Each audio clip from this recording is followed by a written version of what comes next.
Scleroderma. If you know what it means, then chances are that you or someone you love has been diagnosed with it. But if you've never heard of it, you're not alone. Despite the fact that over 300,000 Americans are coping with this deadly disorder, it remains among the most misunderstood, misdiagnosed, and underfunded of autoimmune diseases. Scleroderma is a hard word to say, and it's a difficult disease to understand. It's painful, uncomfortable, and debilitating. An overproduction of collagen stiffens your skin. It gets into your hands, which involuntarily close up. It gets into your lungs, you can't breathe. It gets into your heart, and your heart stops beating. I learned all of this firsthand when my sister Karen was diagnosed several years ago.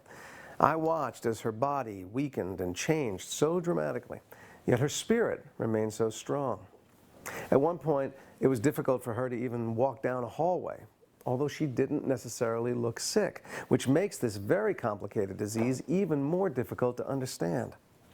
In her case, the disease is concentrated in her digestive system. Imagine the agony of always having to worry about eating, elimination, and getting enough nutrition. It can make daily life nearly unbearable, yet at the same time she was diagnosed, scleroderma was a relatively unknown disease. Many doctors were not even aware of its existence. Unfortunately, not much has changed since then, and there remains a lack of awareness of this disease even today. Early recognition of scleroderma can be difficult because the symptoms are so much like other autoimmune diseases. It can take 3 to 5 years to even be diagnosed. The cause of scleroderma is still a mystery. But with the help of the Scleroderma Foundation, research is being done to find the cause and a cure. Please take a few minutes to learn about this disease from some truly special people whose lives have been forever changed by this disease and by the Scleroderma Foundation.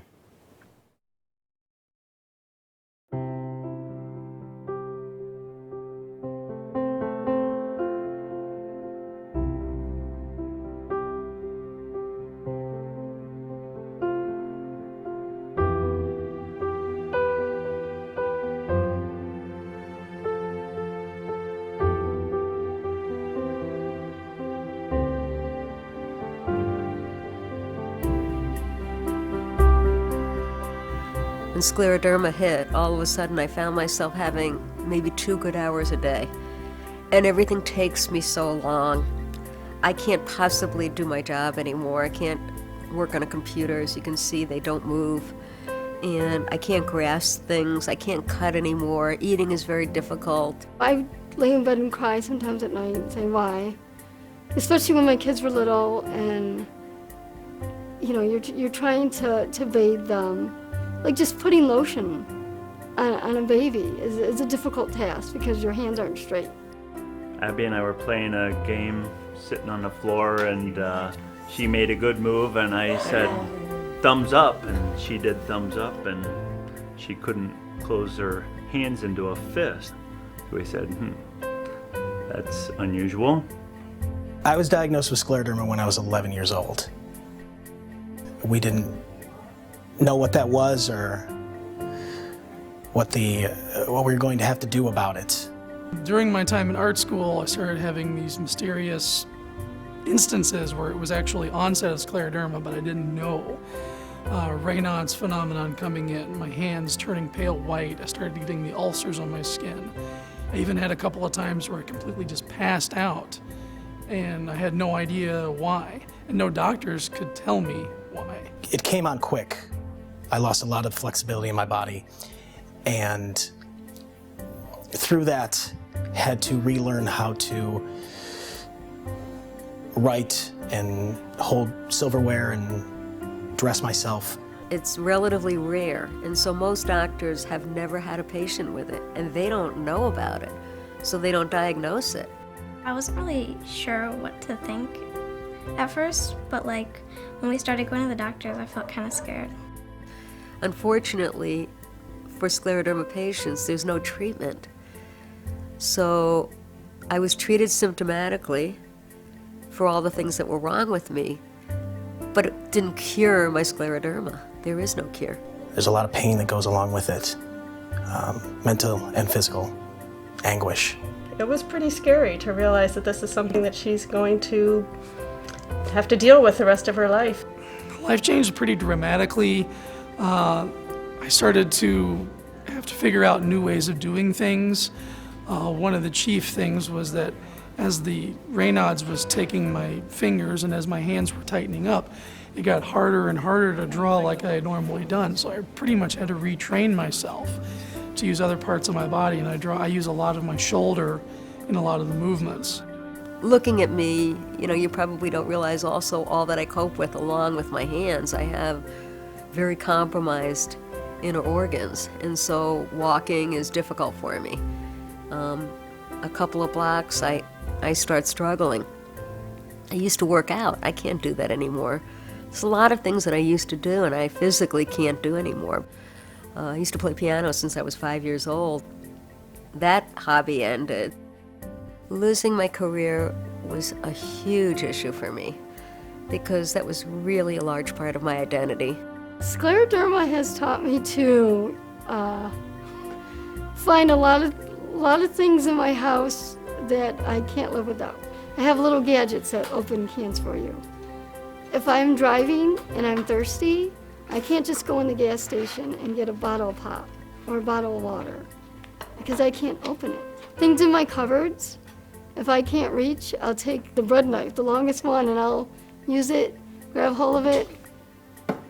When I go into the store, if an item is on the top shelf, I probably can't buy it because I just can't reach up to get it.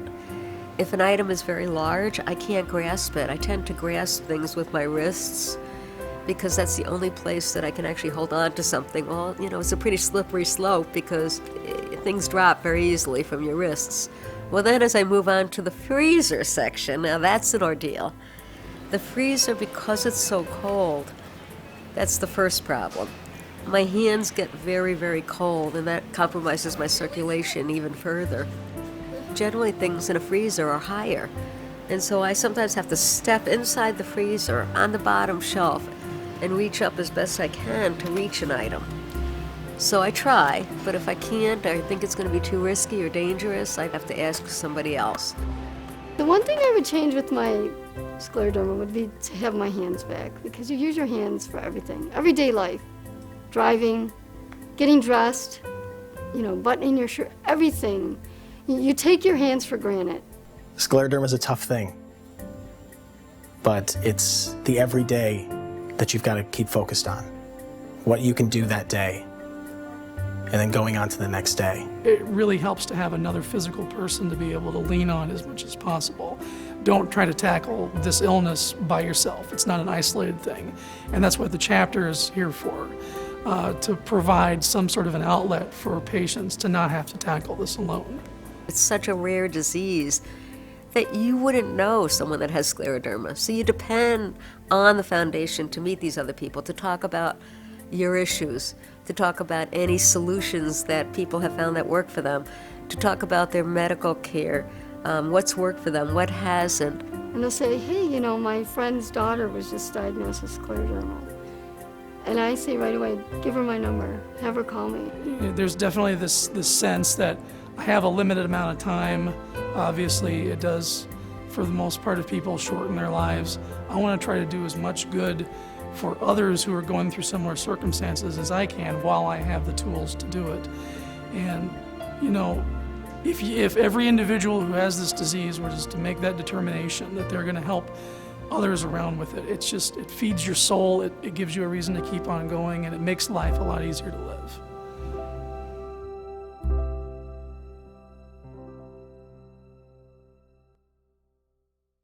Hi, I'm Barry Sanders. Scleroderma is a horrible disease that ravages the lives of its victims and their families.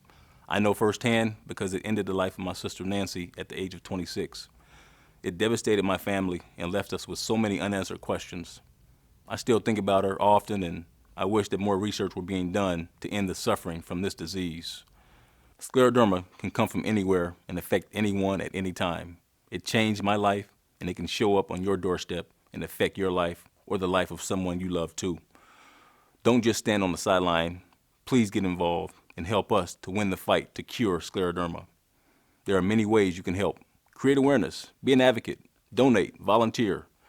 Take the first step by picking up the telephone and calling the Scleroderma Foundation and learning more about how we can help get closer to finding a cure.